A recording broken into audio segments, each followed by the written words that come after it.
नमस्कार, आदाब, सत श्री अकाल। हेलो दोस्तों, आज के इस वीडियो में हम Advil LS balance advantage fund का एग्जाम्पल लेकर समझने की कोशिश करेंगे कि आप कैसे एसडब्ल्यूपी यानी कि सिस्टमेटिक विड्रॉल प्लान को अच्छी तरह से स्टार्ट कर सकते हो। तो इस सिस्टमेटिक विड्रॉल प्लान को अच्छी तरह समझने के लिए एग्जाम्पल के थ्रू इस वीडियो को एंड तक जरूर देखिएगा।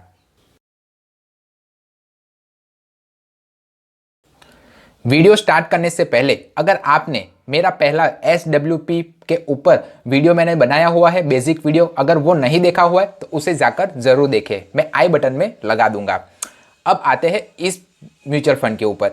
ये जो एडवे एलएस बैलेंस एडवांटेज फंड है वो एक हाइब्रिड म्यूचुअल फंड है, यानी कि ये इन्वेस्टरों के पैसे को इक्विटी और डेप्ट दोनों में निवेश करता है। इक्विटी में ये 69.74% और डेप्ट में 30.52% इन्वेस्टरों के पैसे को निवेश करता है। अब डेप्ट में निवेश करने के कारण इस म्यूचुअल फंड का जो रिस्क होता है वो काफ़ी हद तक कम हो जाता है।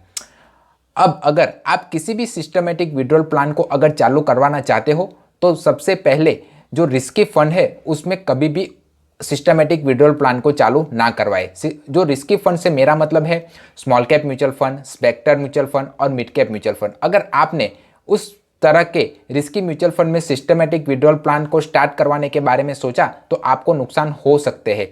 तो जब भी आप किस सिस्टमेटिक विड्रॉल प्लान का ऑप्शन चालू करवाना चाहो तो अपने सारे पैसे रिस्की म्यूचुअल फंड से निकाल के balance advantages fund, large cap fund और अगर आप थोड़ा बहुत रिस्क ले सकते हो तो फ्लेक्सी कैप फंड या डेब्ट फंड में ही अपनी एसडब्ल्यूपी को स्टार्ट करवाए। अब इस म्यूचुअल फंड ने पिछले एक साल में अपने इन्वेस्टरों को 37.3% का रिटर्न्स, 3 साल में 19.8% का रिटर्न्स, 5 साल में 15.2% का रिटर्न्स और ऑल ओवर 14% का रिटर्न्स दिया हुआ है। ये जो कैटेगरी एवरेज आप यहाँ पर देख रहे हो वो ये बताता है कि इसी तरह के दूसरे बैलेंस एडवांटेज फंड ने की तुलना में इस म्यूचुअल फंड ने कैसा परफॉर्म किया हुआ है। तो इस हिसाब से देखें तो इस म्यूचुअल फंड ने अपने कैटेगरी एवरेज के दूसरे बैलेंस एडवांटेज फंड की तुलना में अच्छा परफॉर्मेंस किया हुआ है। अब हम इस म्यूचुअल फंड की कुछ बेसिक डिटेल्स के बारे में जानें तो इस म्यूचुअल फंड का एक्सपांस रेशियो 0.42% है। अब जिसे नहीं पता कि एक्सपांस रेशियो किसे कहते हैं, तो जो एसेट मैनेजमेंट कंपनियां होती है वो हमारे ही पैसे को मैनेज करने के लिए हमें से कुछ फीस चार्ज करती है और उसी फीस को वो एक्सपांस रेशियो के तौर पर हमें बताती है। तो जितना ज़्यादा एक्सपांस रेशियो होगा उतना ही कम इन्वेस्टरों को प्रॉफिट होगा। तो जब भी आप किसी भी म्यूचुअल फंड में इन्वेस्ट करने के बारे में सोचें तब एक्सपांस रेशियो के क्राइटेरिया को ज़रूर ध्यान रखें।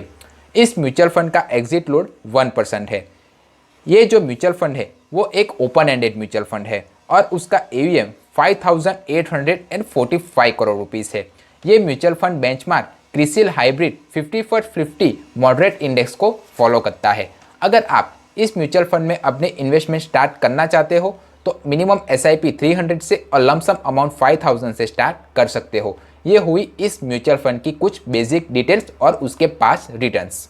अब हम एक एग्जांपल के थ्रू समझेंगे कि आप कैसे इस म्यूचुअल फंड में एक सिस्टमेटिक विड्रॉल प्लान चालू कर सकते हो। मान लीजिए कि आपने इस म्यूचुअल फंड में अपनी इन्वेस्टमेंट पहले से ही स्टार्ट कर रखी थी और आपकी जो जमा पूंजी हो गई है वो 5 लाख रुपीज़ हो गई है। अब आप इस 5 लाख रुपीज़ से एसडब्ल्यूपी यानी कि सिस्टमेटिक विड्रॉल प्लान हर महीने 5,000 रुपीज़ का स्टार्ट करवाना चाहते हो, यानी कि इस म्यूचुअल फंड के थ्रू हर महीने आपको 5,000 रुपये मिले, वो भी अगले 10 सालों तक। तो अगर आपने सही से कैलकुलेट करके अगर अच्छे से कैलकुलेट किया तो आपको 10 साल तक हर महीने 5-5 हज़ार रुपये मिलते रहेंगे और at the end of the point अगर आपका कैलकुलेशन अच्छा रहा तो आपको कुछ कॉर्पस अमाउंट भी मिल जाएगा। तो अब हम इस म्यूचुअल फंड में अगर 5 लाख रुपीज़ का इन्वेस्टमेंट हमने किया हुआ है और हम 10 साल तक लगातार अगर 5,000 रुपये निकालना चाहे और अगर हम जो रेट एक्सपेक्ट करें वो अगर 11% का करें तो जो हम विड्रॉल अमाउंट यानी कि 10 साल में जो हम अपने पैसे निकालेंगे वो 6 लाख रुपए निकालेंगे और at the end of the point यानी कि 11वें साल में हमें 3,66,759 रुपीज़ हमें मिलेंगे, जो जब 11% का रिटर्न्स हम अगर एक्सपेक्ट करके चले तब। अगर हमने कैलकुलेशन में कुछ अगर गड़बड़ी कर दी और अगर 5,000 के बदले हम अगर 10,000 रुपये हर महीने निकालेंगे तो जो हमारे जो अमाउंट है 5 लाख रुपीज़ की वो सिर्फ 5 साल के अंदर ही ख़त्म हो जाएगी। वो 10 साल तक हम 10,000 रुपये नहीं निकाल पाएंगे। तो जब भी आप कैलकुलेट करके SWP स्टार्ट करवाए, क्योंकि अगर हमने अच्छी तरह कैलकुलेशन करके SWP चालू नहीं कराया तो जितना टाइम पीरियड के लिए हम पैसा निकालना चाहते हो उससे पहले ही हमारे पैसे ख़त्म हो जाएंगे। तो जब भी आप कोई भी SWP चालू करवाए तब अच्छे से कैलकुलेट करें, रिटर्न कम से कम ले और ये सोचे कि हमारे पैसे कितने लॉन्ग टर्म यानी कि जो हमने गोल सेट किया हुआ है तब तक हमें मिलते रहे। SWP स्टार्ट करने से पहले इन बातों का ध्यान ज़रूर रखें। नंबर 1, आप जब भी कोई भी SWP स्टार्ट करवाना चाहते हो उससे 1 साल पहले ही अपने इन्वेस्टमेंट स्टार्ट कर दे। और अगर आप ऐसा क्यों, क्योंकि 1 साल के भीतर ही अपने निवेश किए पैसे को आप अगर निकालते हो तो आपको एग्जिट लोड चार्ज 1% का देना पड़ेगा। तो अगर आप 1 साल पहले ही अपने निवेश किए पैसे को अगर लगा देते हो तो आपको एग्जिट लोड चार्ज नहीं देना पड़ेगा।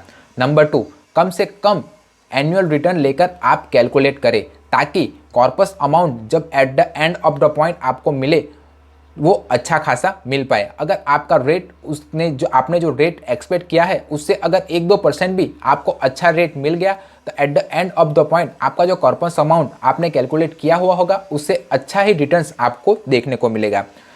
तीसरा, विड्रॉल अमाउंट जो आप हर महीने निकालना चाहते हो अपने म्यूचुअल फंड से वो सोच समझ कर चुने। क्यों ऐसा नहीं होना चाहिए कि आप 10 साल के लिए कुछ पैसे निकालना चाहते हो और वो पैसे 5 साल या 6 साल में ही ख़त्म हो जाए। तो उतनी ही अमाउंट हर महीने निकाले कि आप जितने सालों के लिए आपने उस अमाउंट को निकालना चाहते हो उतने सालों तक हमारा जो कॉर्पस अमाउंट है वो चलता रहे। और लास्ट, अपने फंड मैनेजर या फंड एडवाइज़र की सलाह ज़रूर ले ले। और आखिर में एक बोनस टिप देना चाहूँगा, कभी भी SWP रिस्की म्यूचुअल फंड यानी कि स्मॉल कैप, मिड कैप या सेक्टर म्यूचुअल फंड में चालू ना करवाए, क्योंकि ये इस तरह के जो रिस्की म्यूचुअल फंड होते हैं वो रिटर्न्स तो अच्छा देते हैं अच्छे दिनों में, पर जब नुकसान होगा तब वो ये म्यूचुअल फंड बहुत ज़्यादा नेगेटिव रिटर्न्स भी आपको दे सकते हो। तो जब भी आप किसी भी म्यूचुअल फंड में SWP स्टार्ट करवाए तो इन बातों का ध्यान ज़रूर रखें।